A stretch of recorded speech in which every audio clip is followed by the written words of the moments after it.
I came home with nothing, bro. Had nothing. I ain't had no clothes. I ain't had nowhere to stay. I ain't had nothing. I lost everything when I was in there. Storage units got hit. Lost all that. All the cars gone.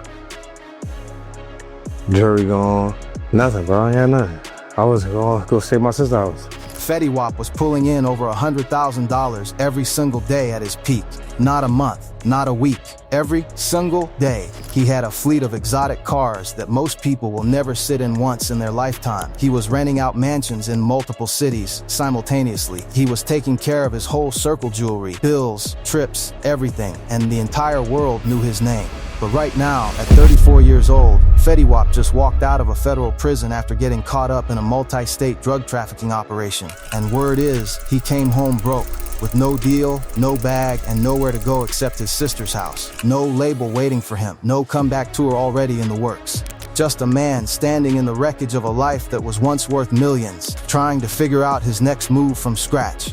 And when you actually sit down and trace how this whole thing unfolded, the meteoric rise, the reckless spending, the career collapse, the federal case, all of it, the full picture is way more tragic than most people know. Because this isn't just a story about a rapper going broke. This is about what happens when everything comes too fast, when nobody around you tells you the truth, and when the music industry moves on and leaves you behind with a lifestyle you can no longer afford. It's a story that starts in the streets of Patterson, passes through the top of the Billboard charts, and ends, at least for now, in a federal facility and then a spare bedroom at his sister's place. So let's go all the way back to the beginning, because to understand where Fetty is right now, you gotta understand where he came from and exactly how far he fell.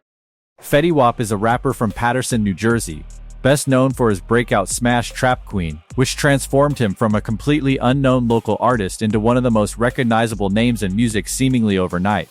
He was born Willie Jr. Maxwell II on June 7, 1991, and from day one, life wasn't exactly handing him advantages.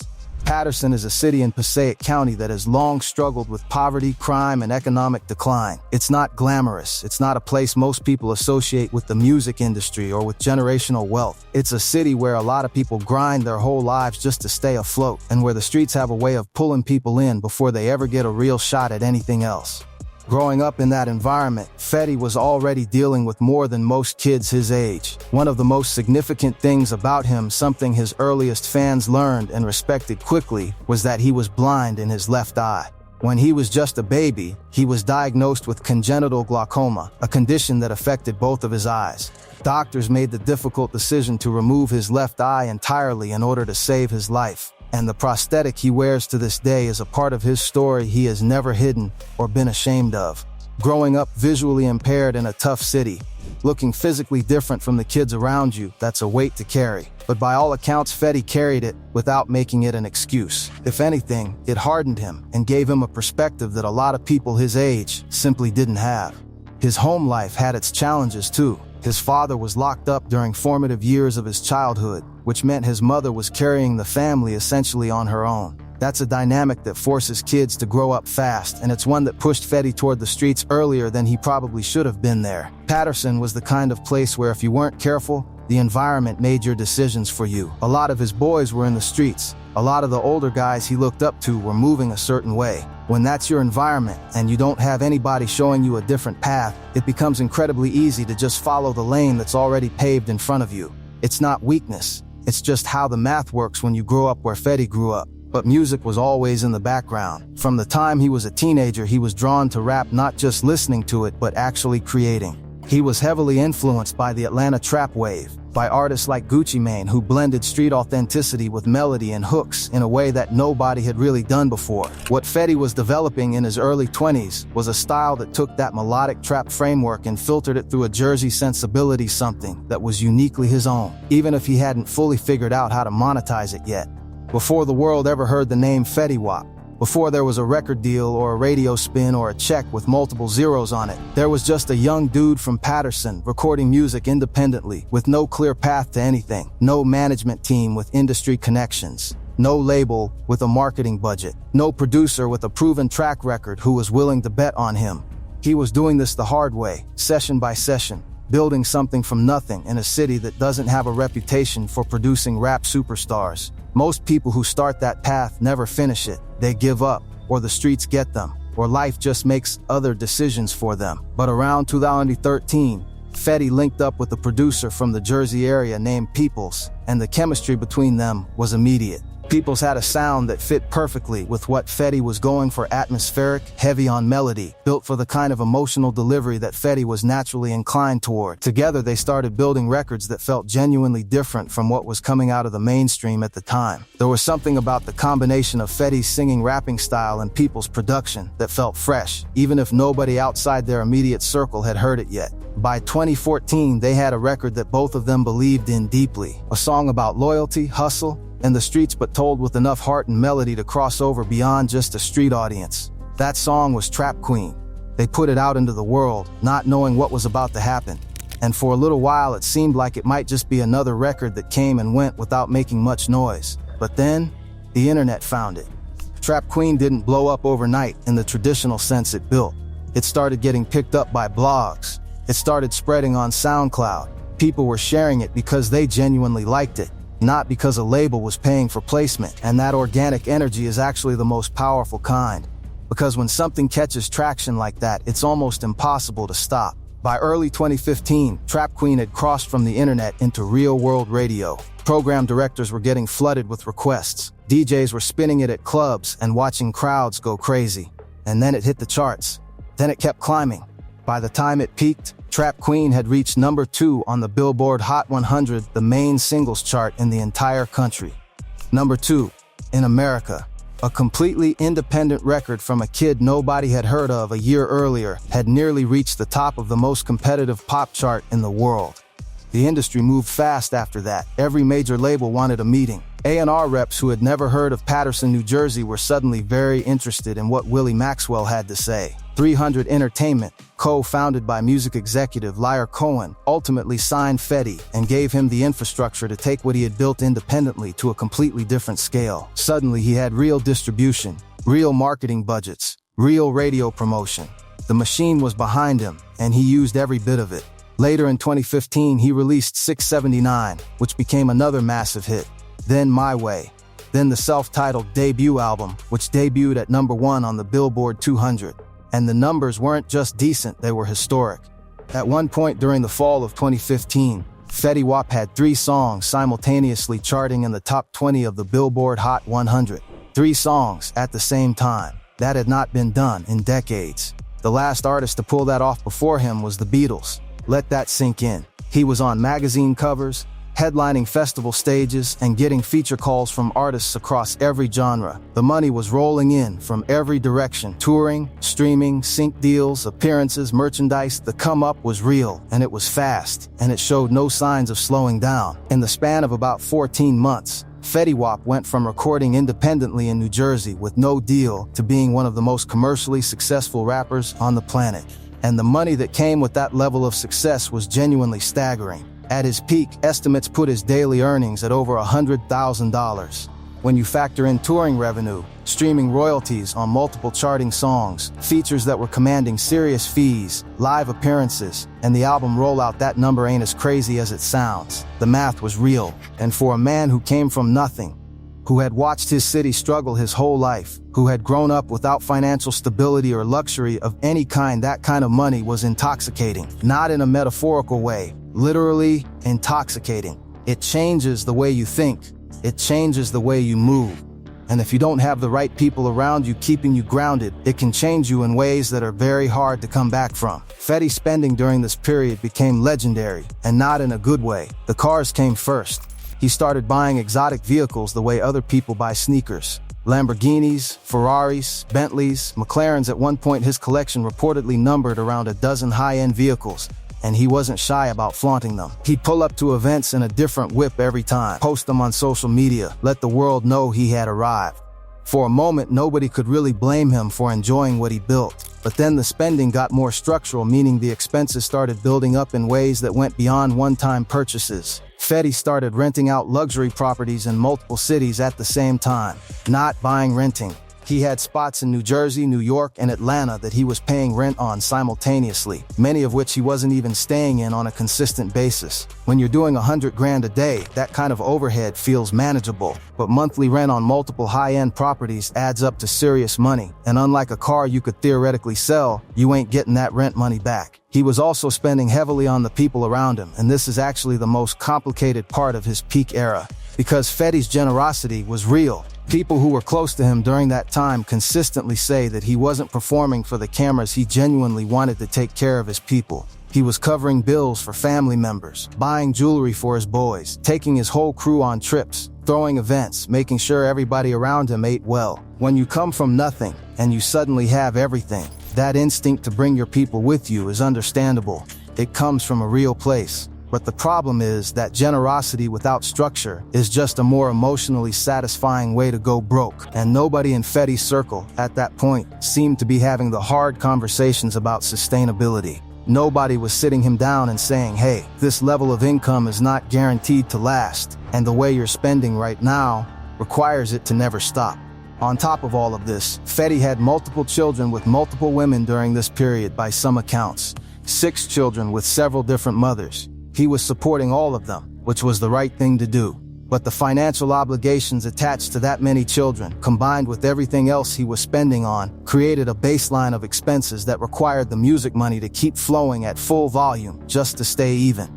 And the music industry, as Fetty was about to find out, does not stay at full volume forever. The fall started gradually, the way these things usually do. It wasn't one moment. It wasn't one bad album that tanked everything. It was a slow drift, a gradual fading of momentum that didn't seem catastrophic at first but added up to something devastating over time. By 2016, the cultural conversation had moved on. The artists who were dominating had different sounds, different energies. The melodic Jersey trap that Fetty had pioneered felt slightly dated to the streaming audience, which was now moving at an even faster pace than it had been when Trap Queen dropped. He kept releasing music, dropping projects, putting out singles, staying active, but none of it was cutting through the way his earlier work had. The streaming numbers were there, but not at the level of 2015. The radio wasn't embracing the new material with the same enthusiasm. One of the brutal realities of blowing up as fast as Fetty did is that the ceiling for everything after is set impossibly high.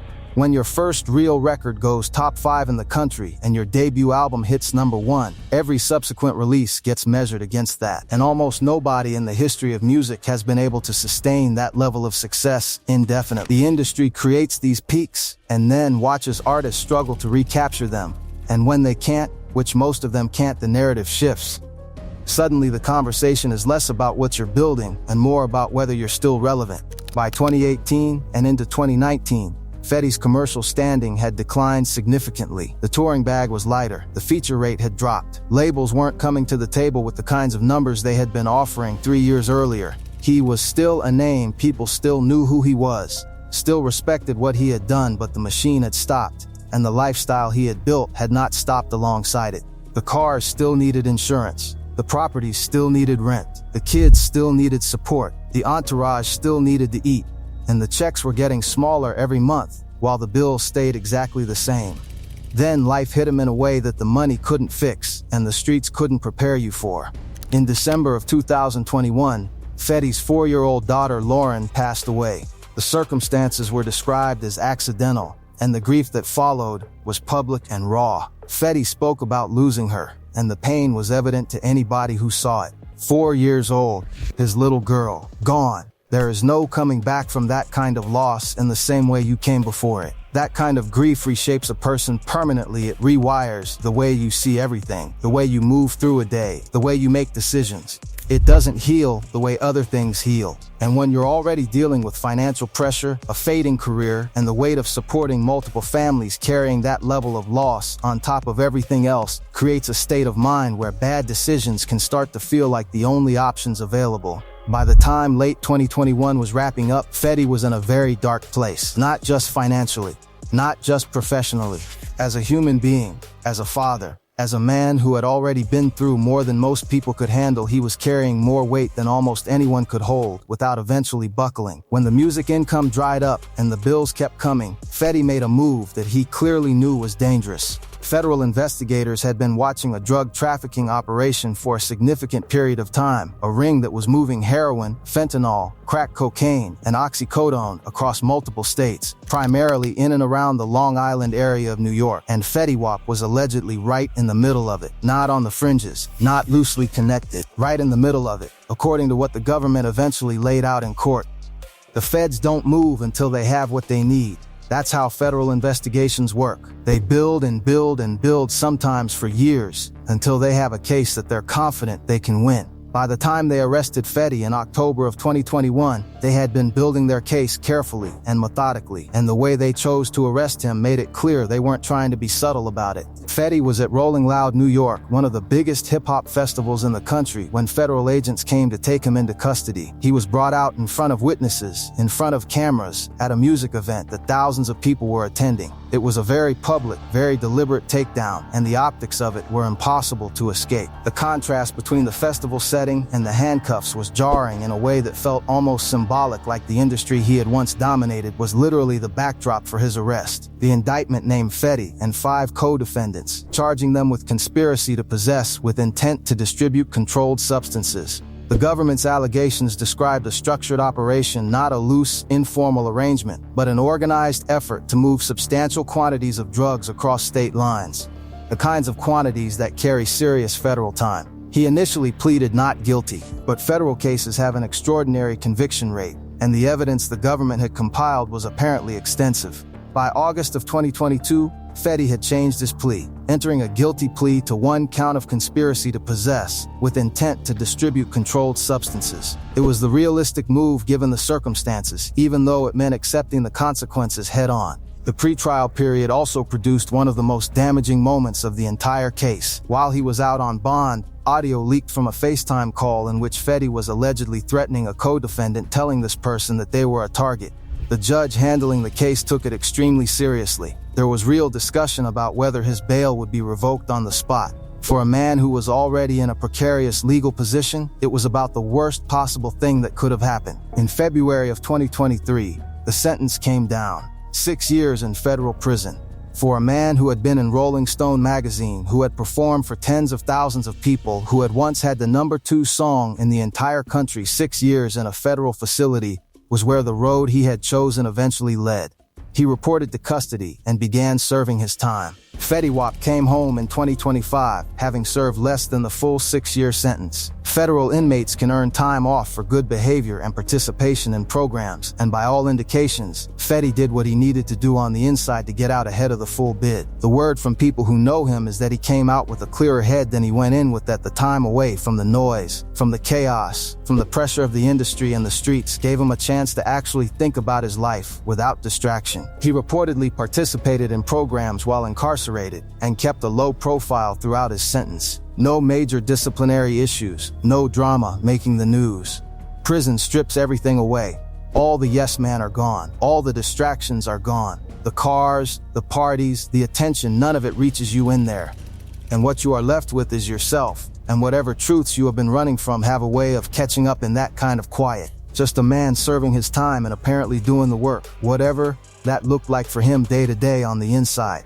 But hope doesn't pay rent. The reality he came home to is stark. The money from his peak years is gone. The cars have been sold or repossessed. The rental properties are in somebody else's hands. The entourage has scattered, the way entourages tend to do when the bag isn't there anymore. There is no major label deal sitting on the table, waiting for his signature.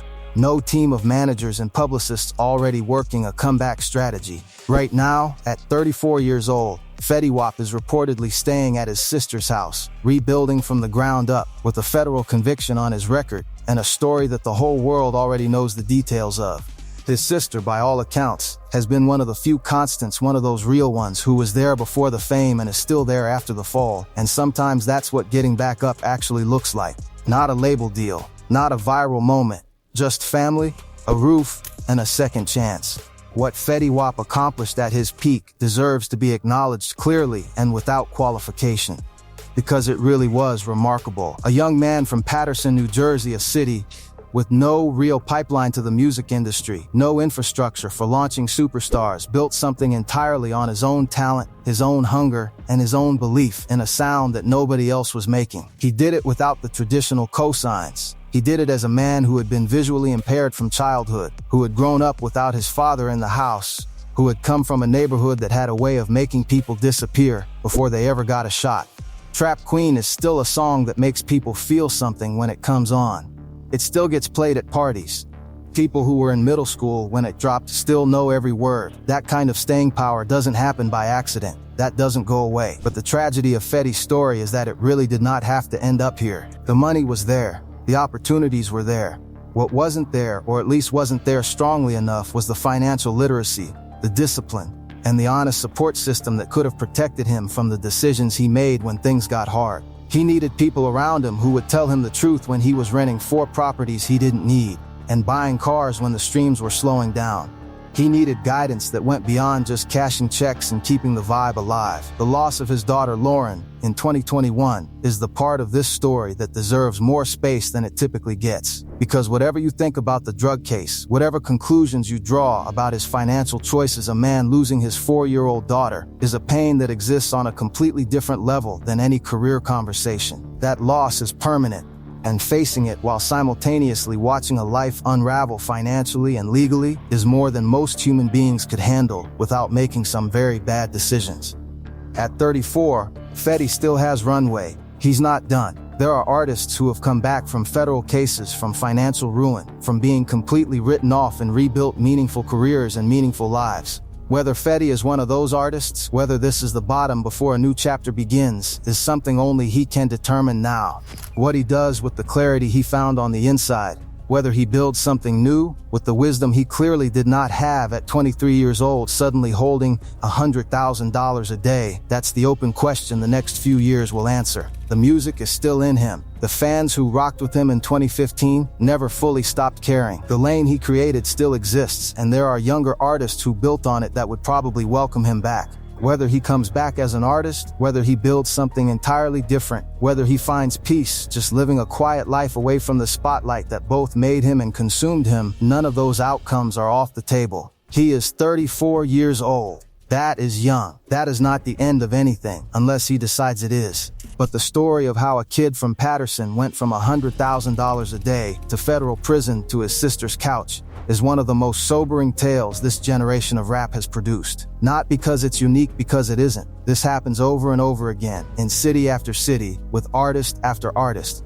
The music industry creates these moments of extraordinary wealth and fame around young people who have never had either, hands them a check with no instruction manual, and then moves on to the next thing. And the ones who don't have the right foundation, who don't have the right people in their corner, who don't have the discipline or the guidance to protect what they've built, they end up exactly where Fetty ended up.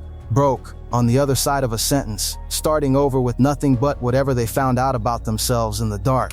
The saddest part is that none of it had to happen this way. The talent was there, the platform was there, the money was definitely there. It just needed somebody to protect it, and nobody did. The music industry will always find the next young artist with fire in them and nothing in the bank, hand them the world, and watch what happens. What we can hope is that stories like Fetty start to travel further, that young artists coming up see this and understand that building a team, protecting your money, and staying grounded when the spotlight finds you is not optional. It's the difference between a legacy and a cautionary tale. That is the real tragedy here, not just the fall, but everything that could have been prevented if the right systems had been in place. Rest in peace to his daughter Lauren. And for Fetty Wap, hopefully the next chapter is the one that actually lasts.